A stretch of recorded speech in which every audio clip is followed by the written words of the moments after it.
Okay, so welcome to this next video in which we are discussing the adrenoreceptors. Okay, so we've just finished discussing the beta-2 adrenoreceptor. What we're now going to turn our attention to is the beta-3 adrenoreceptor. Okay? Now, the beta-3 adrenoreceptor is found largely on adipose tissue. Okay, so on adipocytes, which are what you would usually call fat cells. Okay, the common name for an adipocyte is just to call it a fat cell. Okay, so these are cells which store lipid molecules. Okay, so let's draw a picture of an adipocyte. Okay, so basically adipocytes have a massive, great storage vesicle which is full of lipid molecules. Okay, so most of their intracellular volume is taken up by this storage vesicle that's at the center here. So let's show this in blue. So this central portion in blue here, this is the vesicle which is full of lipid molecules. Okay, so this is the lipid storage vesicle here. Right, and then the nucleus of the adipocyte is often shoved to one side. Okay, so it will be up here maybe, like so. This results in these adipocytes looking rather like rings when you actually look at them down a histological slide. So if you see adipocytes in a fixed preparation, what happens is the lipid storage vesicle here, in the fixation process, all the lipid molecules are removed from that lipid storage vesicle. Okay, so they're dissolved by one of the detergents in the fixation process. So you actually just see the lipid storage vesicles as empty white patches, basically, and then surrounding these you find a ring of cytoplasm with a nucleus. So they end up looking like rings, and the nucleus is like the jewel of the ring, basically. Okay, right. So on the surface of adipocytes, then you have these beta-3 adrenoreceptors. So I'll draw one here.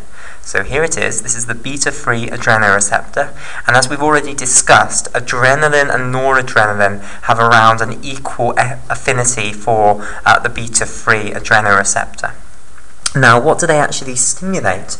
Well, basically, when either adrenaline or noradrenaline binds to this beta-3 receptor, what it's going to trigger is the release of the fat which is stored within the adipocyte, basically, and it's going to release it into the bloodstream. So basically, the major purpose of adipose tissue or fat tissue is the storage of fat molecules for later use. Okay, so they can be used in metabolism to produce energy. Another sort of secondary function of adipose tissue is for insulation, okay, so to try and preserve heat within the body. But that's almost a secondary function. Its primary function is just the storage of fat molecules. Now, basically, what's the point of storing them? Well, you have to be able to withdraw them out of the store later on. So activating beta-3 adrenoreceptors is going to basically activate the withdrawal process by which the fat molecules which are stored within the adipocyte will be released back into the blood. Okay, so I want to discuss the structures that are actually stored within the lipid storage vesicle of adipocytes, because basically the main thing that you store in lipid storage vesicles of adipocytes are structures known as triglycerides. Okay, so triglyceride. And the other name for a triglyceride is to call it a triacylglycerol. Okay, so triacylglycerol. And basically, the structure of a triacylglycerol molecule is a glycerol molecule, so a free carbon molecule with alcohol groups coming off all three of the carbons, which is what's represented by this green vertical line here. Okay, so this is glycerol. And then coming off the glycerol, you have 3 long-chain carboxylic acids bound to each one of the alcohol groups of the glycerol molecule. So you have 1 long-chain carboxylic acid here, another long-chain carboxylic acid here, and a 3rd long-chain carboxylic acid here. So basically, we've already seen diacylglycerol when we were discussing the phosphoinositide pathway. Phosphatidylinositol 4,5-bisphosphate was cleaved by phospholipase C-beta into diacylglycerol and inositol 1,4,5-trisphosphate. Here we now have triacylglycerol, where we've got glycerol with 3 long-chain carboxylic acids bound to each one of those alcohol groups coming off it. Okay, and this is either called a triacylglycerol, TAG for short, or just a triglyceride. Right, so about 80 to 95% of the cytoplasm of an adipocyte is given over to this storage vesicle, which is full of triglycerides, basically. Now, what I also want to discuss is what specific long-chain carboxylic acids are generally attached to the glycerol molecule. So I've just been calling these long-chain carboxylic acids previously. What I want to give you is the main 3 examples of long-chain carboxylic acids which you can have esterified to the free alcohol groups of the glycerol molecule in triacylglycerol molecules.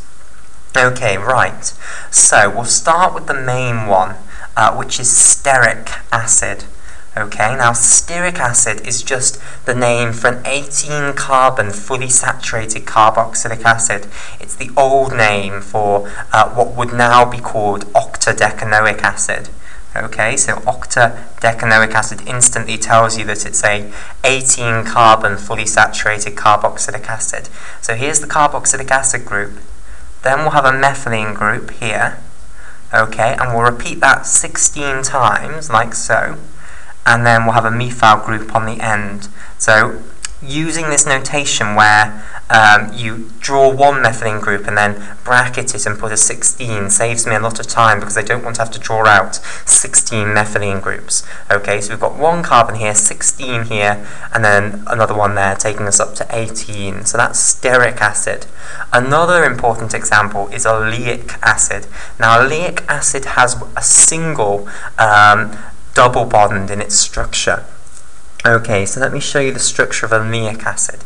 And this double bond is basically between the 9th and the 10th carbon. So what we will have is 7 methylene groups. Okay, and then we'll have the 9th carbon here. So let me draw this. So here we'll have 7 methylene groups. So here's the first carbon. Then we've got 7 methylene groups. That takes us up to the 8th carbon. Then here we have the 9th carbon. And I'm drawing this because it needs to have a double bond, like so, to the 10th carbon, which will then have the rest of the methylene groups on. So you'll have another 7 methylene groups here, like so, which will take us up to the 17th carbon. And then we'll have the 18th carbon as a methyl group right on the end over here. Okay, so that's the structure of oleic acid. So it's almost saturated, it's only got 1 double bond. And then the final most common long-chain carboxylic acid to have within triglycerides, we've already seen, it's palmitic acid. Okay, and remember, palmitic acid is the old name for what would now be called hexadecanoic acid. Okay, so it's the name for a 16-carbon fully saturated carboxylic acid. Okay, so if you just change this subscript of 14, you then get the structure of palmitic or hexadecanoic acid. Okay, so these are the 3 most common long-chain carboxylic acids to have esterified to a glycerol molecule.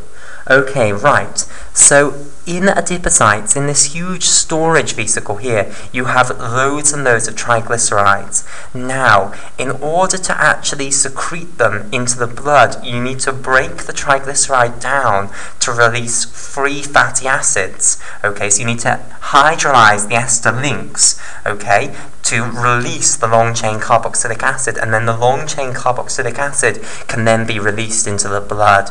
Okay, so you can't release triglycerides, you have to break them down into long-chain carboxylic acids, which are free and on their own are often called free fatty acids, because remember, the other name for a long-chain carboxylic acid is a fatty acid. And when it's free and isn't bound by an ester link to anything, it's then called a free fatty acid.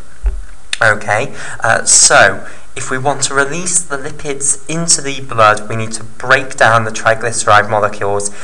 We need to break these ester links between the carboxylic acids and the alcohol groups of the glycerol molecule. Basically, the stimulation of the beta-3 adrenergic receptor is going to trigger that, and I want to now discuss how. Okay, so let me get another piece of paper. So, basically, we've seen that the beta-3 adrenergic receptor is coupled to the GS heterotrimeric G protein, which, when activated, will go and activate adenylyl cyclase enzymes, and we'll get cyclic AMP being produced, which will activate protein kinase A. The catalytic subunits of protein kinase A are then going to phosphorylate another enzyme, and this enzyme will be present within the adipocytes. And this enzyme is called HSL for short, and this stands for hormone sensitive lipase. So the H is for hormone, the S is for sensitive, and then the L is for lipase. Okay, so within adipocytes you have this lipase enzyme called hormone sensitive lipase.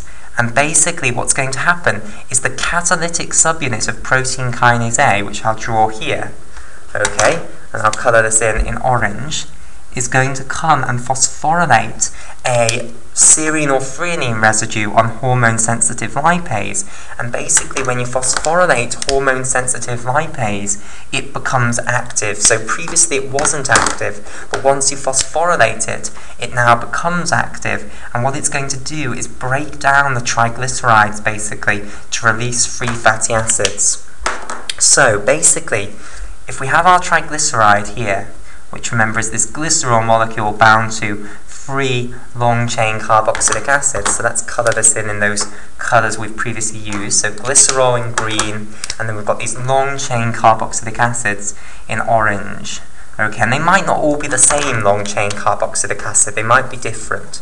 Okay, then what's going to happen is you're going to hydrolyze one of these ester links, basically, and cut off one of these long-chain carboxylic acids. Okay, and what you'll then get is a diacyl glycerol molecule, or a diglyceride. So now, basically, you've cut off one of those long-chain carboxylic acids off the glycerol molecule, and you've now got a free fatty acid over here, which can then be released from the adipocyte into the blood. So free fatty acids are often abbreviated to FFA for short, for free fatty acid.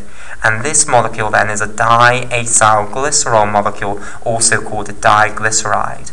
Okay, and this was a triacyl glycerol molecule. And hormone-sensitive lipase will catalyze this reaction.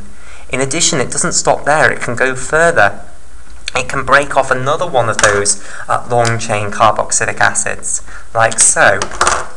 Okay, so it cuts off another long-chain carboxylic acid, and now, this molecule that you're left with is called a monoacyl glycerol molecule, a MAG molecule, or it's sometimes called a monoglyceride. And hormone-sensitive lipase also catalyzes this reaction. Now you might say, is hormone-sensitive lipase going to go the full way? Are we going to cleave that final long-chain carboxylic acid off and break the monoacyl glycerol molecule down into a glycerol molecule and a final free fatty acid molecule? Well, the answer is no. Hormone-sensitive lipase is not capable of catalyzing this final reaction. That will be catalyzed by a different enzyme called monoacyl glycerol lipase. Okay, but the point is that when you activate hormone-sensitive lipase, you will activate these two first conversions here, where you convert triacyl glycerol molecules into diacyl glycerol molecules and free fatty acid molecule, and then you take the diacyl glycerol molecule and convert it into a monoacyl glycerol molecule and another free fatty acid molecule. So you'll release these free fatty acid molecules into the blood, and that's how beta-3 adrenergic receptors stimulate the release of lipid molecules from fatty stores, adipose tissue stores. Okay, and that's the major role of beta-3 adrenergic receptors physiologically. Now, there is a lot of interest in developing agonists for beta-3 adrenergic receptors, because the idea is that if you were to stimulate it, then you'd get the release of the fat from the adipocytes, and hopefully this might have some benefit in weight loss. Basically, it might help reduce the amount of fat that you have stored. Okay, but the pharmacology of beta-3 adrenergic receptors isn't very developed as of yet, okay? So I'm not going to give you any drugs which are agonists and antagonists for the beta-3 adrenergic receptors, because they've all got stupid symbolic names.